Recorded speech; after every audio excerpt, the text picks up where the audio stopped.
ආයුබෝවන් ඔන්න අද මම කියලා දෙන්නේ බොම්බේ මස්කට් හදන හැටි. ගොඩක් දේවල් අවශ්‍ය වෙන්නේ මේ මස්කට් එක හදන්න. ඒ වගේම ගොඩක් වෙලා යන්නෙත් නැහැ. ඉන්දියාවේ ගොඩාක් ජනප්‍රිය මස්කට් එකක් තමයි මේ බොම්බේ මස්කට්. එහෙම නැත්නම් බොම්බේ හල්වා කියලා කියන්නේ. ඉතින් ඉක්මනින්ම හදාගන්න පුළුවන් මේ මස්කට් එක හදන විදිය මම ඔයාලට මුල ඉඳලම කියලා දෙන්නම්. අපි එහෙනම් බලමු මේ මස්කට් එක හදාගන්න මොනවාද ඕන වෙන්නේ කියලා. මේ මස්කට් එක හදාගන්නේ කෝන් ෆ්ලාවර් වලින්. ඉතින් මේකට අවශ්‍ය වෙනවා කෝන්ෆ්ලා කප් භාගයක්. ඒ ටික වතුර කප් එකමාරක් එකතු කරලා හොඳට මේ ඔක්කොම දිය කරගන්න ඕන.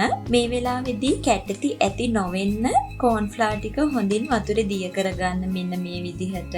දැන් මේක පැත්තකින් තියලා වෙනම භාජනයක් ලිපේ තියලා ඒකට සීනි ග්‍රෑම් 250ක් දාගන්නවා. සුදු සීනි දාගන්න පුළුවන් නම් ගොඩක් හොඳයි. ඒකටම වතුර කප් එකක් දාගන්න. දැන් සීනි ටික දිය වෙනකන් ලිපේ ගින්දර මධ්‍ය මට්ටමේ තියාගෙන හොඳට හැඳි ගන්න මේ ටික.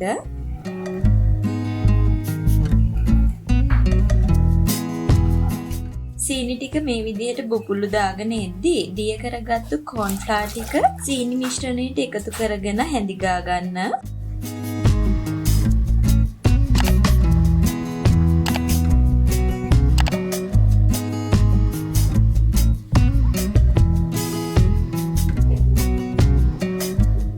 බලන්න දැන් ටික ටික තික් ගතියට එනවා. තව ටිකක් මේක හැඳි ගන්න ඕන.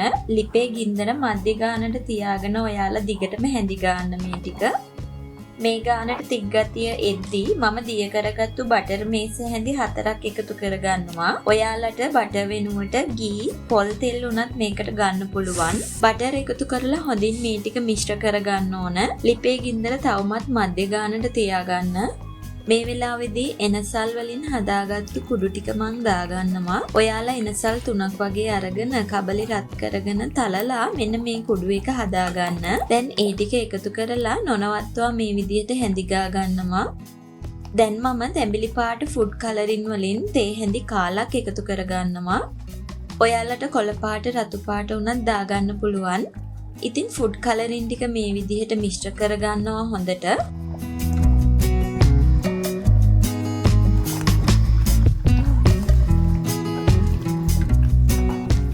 දැන් මම මේ වෙලාවේදී හීනියට කපාගත්තු රටකජු ටිකක් මේකට එකතු කරනවා. මේ ටික එකතු කරලා මේ ටික ඔක්කොම හොඳට මිශ්‍ර කරගෙන මෙන්න මේ විදිහට මිශ්‍රණය එක ගොඩකට එනවා නම් පදම ගානට ඇවිත් තියෙන්නේ.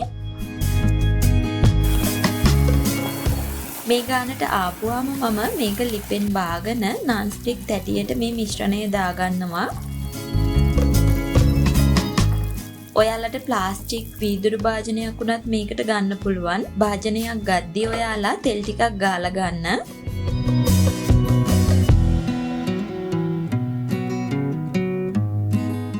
ඉතින් මම මේක තව ටිකක් ලස්සන කරගන්න කජු කෑලි ටිකක් උඩින් මේ විදිහට දාගන්නවා.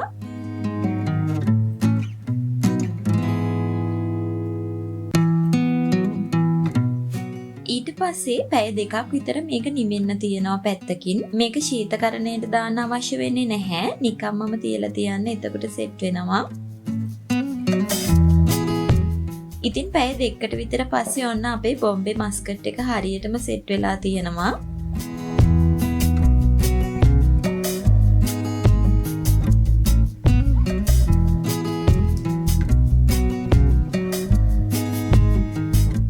දැන් මම මේක කෑලි වලට කපා ගන්න යන්නේ.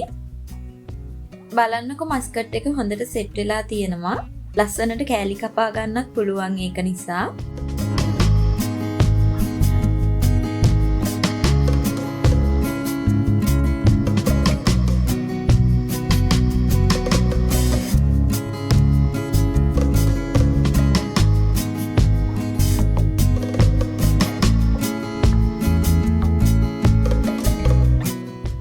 ගොඩක් අඩු අමුද්‍රව්‍ය ප්‍රමාණයකින් පහසුවෙන් හදාගන්න පුළුවන් මේ මස්කට් එක ඔයාලත් හදලා බලන්න. මේ බලන්නකො ඇත්තටම හරිම සොෆ්ට් එකට තියෙනවා. ඒ වගේම හරිම රසයි. ඉතින් ඔයාලා මේ රෙසිපි එකට කැමති නම් මගේ channel එක subscribe කරලා මේ රෙසිපි එක යාළුවන්ට share කරන්න. තාම මගේ channel එක subscribe කරලා නැත්නම් channel එක subscribe කරලා මාත් එක්ක එකතු වෙන්න. එතකොට මේ වගේ අලුත් videos ඔයාලට ඉක්මනටම බලා ගන්න පුළුවන්.